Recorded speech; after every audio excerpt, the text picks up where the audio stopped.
You know, some stories from history are just so bizarre, so completely strange, you think, no way, that can't be real. Well, this is definitely one of those stories. So let's dive right in to the incredible and totally true story of a pope who was put on trial 9 months after he died. Seriously, just picture this for a second.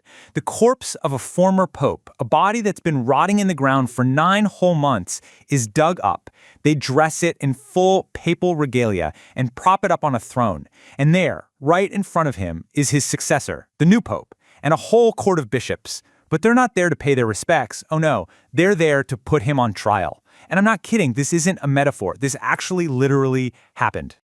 This whole bizarre episode is known in history as the Cadaver Synod, and really it all boils down to one simple question, though the answer is anything but simple. How on earth and why would anyone put a dead body on trial?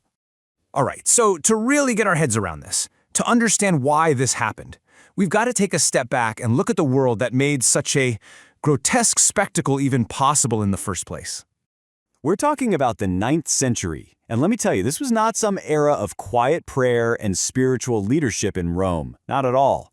The late 800s were just a brutal, chaotic time filled with power struggles, backstabbing, and a whole lot of violence.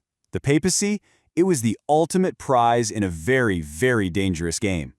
And when I say unstable, I mean it's almost hard to wrap your head around. Get this, there were 24 different popes in less than 100 years. And if you zoom in, there's this one 8-year period where there was basically one new pope every single year. This wasn't a stable institution, it was a revolving door of power, and it was spinning out of control.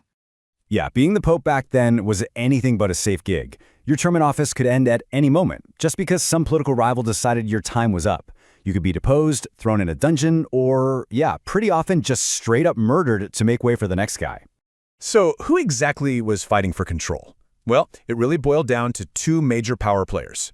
Okay, so on one side, you've got the Carolingian dynasty. These were the Frankish emperors, kind of the traditional protectors of the church.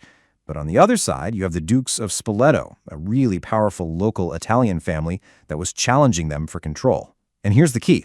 Both of these factions wanted to rule Italy, and they didn't really see the Pope as a spiritual leader. To them, he was a political tool, a kingmaker who could make their power official. And the poor popes, they were caught right in the middle of this tug of war.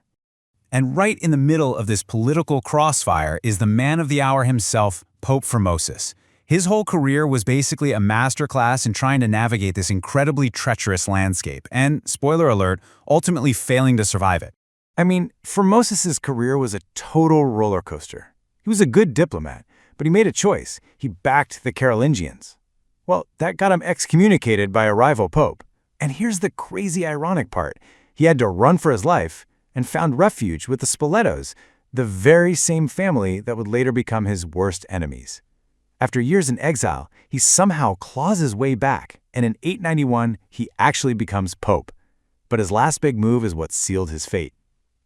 He was strong-armed into crowning a Spoleto emperor, but behind their backs, he invited the Carolingian king to come to Rome, and he crowned him instead. It was a massive, massive betrayal. And just a few months later, Formosus died. So even after he's dead, Formosus is this super divisive figure. To the Carolingians and their allies, he was a hero who did the right thing. But to the Spoleto family he double-crossed, he was a traitor who deserved to be punished, even from beyond the grave. And believe me, they were about to get their chance. Okay, so after Formosus dies, the very next pope lasts all of 15 days. Then, the pope after that, a guy named Stephen VI, he decides to officially side with the powerful Spoleto family. And, well, they had a demand. See, the new emperor, Lambert of Spoleto, didn't just want his power back. He wanted revenge. He wanted to publicly shame Formosus, completely erase his legacy, and basically nullify every single thing he ever did as pope. And Pope Stephen VI agreed to help him do it, in the most public and most horrifying way you can possibly imagine. The process here just shows you how utterly insane this whole thing was. First, they exhumed the corpse 9 months after it was buried. Then, they dress the rotting body in the official papal clothes. They prop it up on a throne right there in the courtroom. They read the charges out loud to the corpse. And to top it all off, they assign a poor young deacon to stand behind the body and speak for the dead pope. This was a total sham, a piece of political theater at its absolute most grotesque. So, what was the actual charge they leveled against him? I mean, what did they yell at this corpse? The main charge was that, by becoming pope, he had violated canon law. See, he was already the bishop of a place called Porto, and at the time, you weren't supposed to transfer from one bishopric to another. But of course, this was all just a technicality, a convenient excuse. His real crime, in their eyes, was purely political. It was betrayal. And, well, you can probably guess how this went. The corpse didn't exactly put up a great defense. Pope Formosus was found guilty. But if you think the trial itself was horrifying, the sentence was somehow even worse. Okay, first, they stripped the papal vestments right off the body. Then, they took his right hand and chopped off the 3 fingers he had used to give blessings. They tossed the corpse into a pauper's grave, but even that wasn't enough. So they dug it up again and threw what was left of his body into the Tiber River. Now, if the Spoleto family thought this horrifying act would be the end of it and secure their power, well, they were dead wrong. The story is far from over. In fact, the trial just unleashed a whole new wave of violence and chaos. You have to understand, the people of Rome were pretty used to political violence. It was part of life. But this was a step too far. Even for them, putting a dead pope on trial and desecrating his body was seen as an unacceptable low. It was just too much, and the public turned violently against Pope Stephen VI and the Spoletos.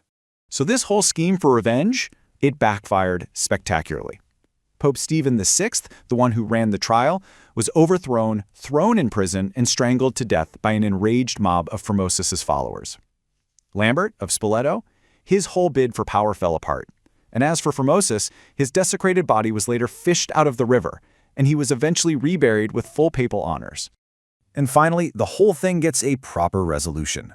In 898, just 2 years later, a new pope, John IX, comes in and basically hits the reset button. He officially declares the Cadaver Synod totally invalid, reinstates Pope Formosus' reputation, and, this is a big one, he bans all future trials of people who are already dead. A pretty good rule to have, I'd say. At the end of the day, this isn't just some weird, ghoulish story from the history books. The Cadaver Synod is really the ultimate symptom of an era where political power had just completely, totally corrupted spiritual authority. The line between them just wasn't there anymore. And really, it leaves you with a pretty chilling question, doesn't it? What happens when the sacred symbols of power, whatever they might be, stop being sacred and just become another weapon in a political war? It makes you think about what happens when our most respected institutions are turned into tools to punish our enemies, whether they're living, or in this case, even dead.